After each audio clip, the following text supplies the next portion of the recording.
Alright everyone, welcome back. Thank you all so much for being here today. I have what I know is going to be a good video for us here today.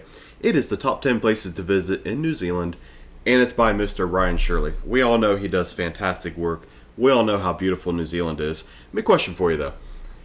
In the comments down below, before we start, or even after, I guess it doesn't matter when you comment it, when you think of New Zealand, what's the first thing you think of? The obvious answer is going to be my answer. It's the greatest movie trilogy ever made. It's the Lord of the Rings movie franchise. I fell in love with New Zealand because of those movies, and it's been a minute since I've had the opportunity to do a video on New Zealand. Every one I try to do gets copyrighted. So thankfully, hopefully with Mr. Shirley here, that won't be the case. But New Zealand is gorgeous. He does fantastic work. Let's just get into it and see the top 10 places to visit in New Zealand. What's up guys, my name is Ryan and I recently returned from exploring the incredible country of New Zealand, and I want to share with you my favorite places. So here's my New Zealand top 10. Gosh, look at that. Located in the that southern music kinda hemisphere, had like a little New Lord of the Zealand Rings is made music up in of it. two main islands, and it's easily one of the most beautiful countries on earth. From the daunting mountains of the Southern Alps to the wonders of the Milford Sound, New Zealand is waiting to be experienced. Good Lord. Let's start this video off at Cathedral Cove. When I imagine New Zealand, this is one of the first places that come to mind. It's located on the Coromandel Peninsula, and it's about a 2.5 hours drive from Auckland. To get to Cathedral Cove, you can either hike or take a water taxi. The hiking path was closed when we were there, so we took the water taxi, which is located on Hahe Beach. The water taxi was this carboat hybrid that could drive up onto the beach, and it cost about $50 USD for the round trip tickets. That's the really boat ride cool. near the cove was beautiful. There were these white rock cliffs that were so unique. We boated around the Te Hoho Rock, which is the crowning feature of the area and possibly the most iconic rock in New Zealand. The water taxi then drops you off on the beach, and you can explore it for about an hour before the return. The area is amazing. Wow. There's an archway that gives you the famous view of the Te Hoho Rock. We had a great time just enjoying the beach and area, and I understand why it's one of the most famous places in New Zealand. No doubt. Another It's nearest gorgeous. spot is the Hot Water Beach. It's located just 9 minutes from Cathedral Cove, and it's this beautiful area, and what's special about it is that there's this small spot on the beach where thermal hot water rises from the sand, and you can take little pools to relax in during low tide. We went here, and I think it was a public holiday, so there was a lot of people, but I was amazed by how hot the water and sand was at some places. Regardless, it was a unique beach and definitely would be a cool place to come for sunrise or sunset. After, we're going to head to Middle Earth to visit Hobbiton. Located about 15 minutes from Hamilton, Hobbiton is the famous filming location for the Shire, which is featured in the Lord of the Rings and Hobbit films. You can experience the area by taking a guided Perfect. tour that costs about $75 a person. You start by taking a bus. I would pay $175 a person to go to that. I don't think anybody, I can't explain to you very much, especially in this video, but I can in one that's coming, how much these movies mean to me and what they did for me in my earlier life. So I would pay $300 to do a visit of this set. It's just perfect.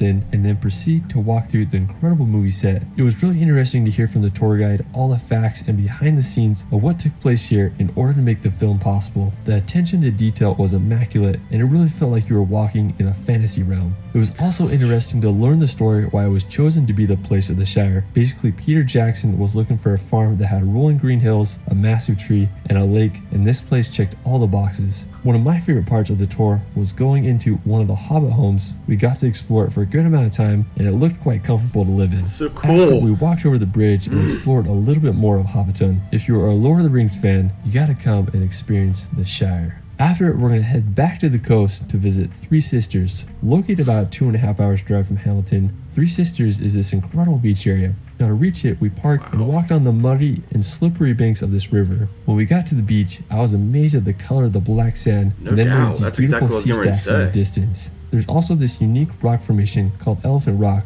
that looks like it's having a trunk go into the sand. Oh, I see We it. had a good time exploring here, and it would be a great place to watch the sunset. After, we're going to head to Egmont National Park.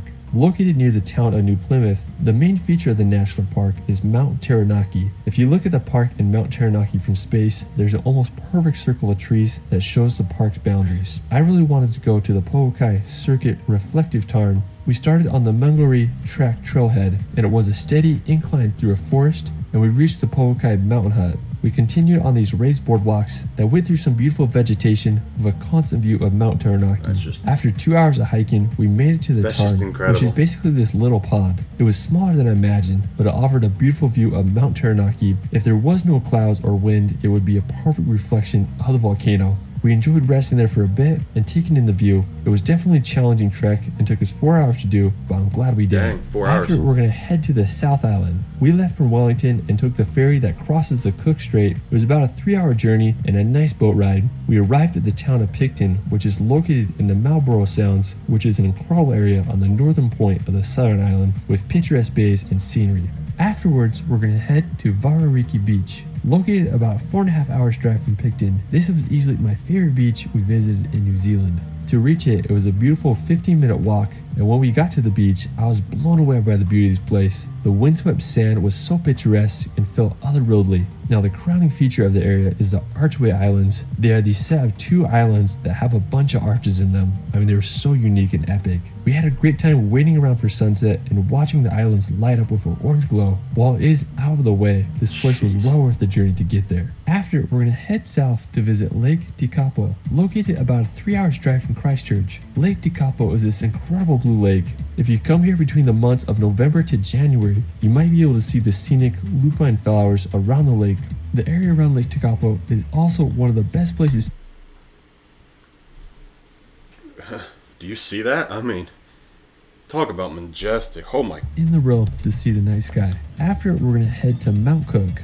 Located about an hour's drive from Lake Tekapo, Mount Cook is the tallest mountain in New Zealand with a height of 3,724 meters. When you're heading towards Mount Cook, you'll drive on the shores of Lake Pukaki. I think this is one of the most beautifully colored lakes I've ever seen. The water was just so perfectly blue thanks to the glacier runoff. Now, the drive to Mount Cook is arguably one of the most scenic in the world, and you'll have views of the incredible Southern Alps coupled with the glacier blue waters of Lake Pukaki. Now, once you arrive at Mount Cook National Park, there's a lot of hikes you can go on. One of the most famous is Hooker Valley Track. It's about a 10-kilometer round-trip trek, and it takes about 3 hours to do. The trail is relatively easy with a steady incline. One of my favorite features of the hike is the swing bridges that cross the glacial rivers. They offer amazing views, especially the first one that has a great lookout into Mueller Lake.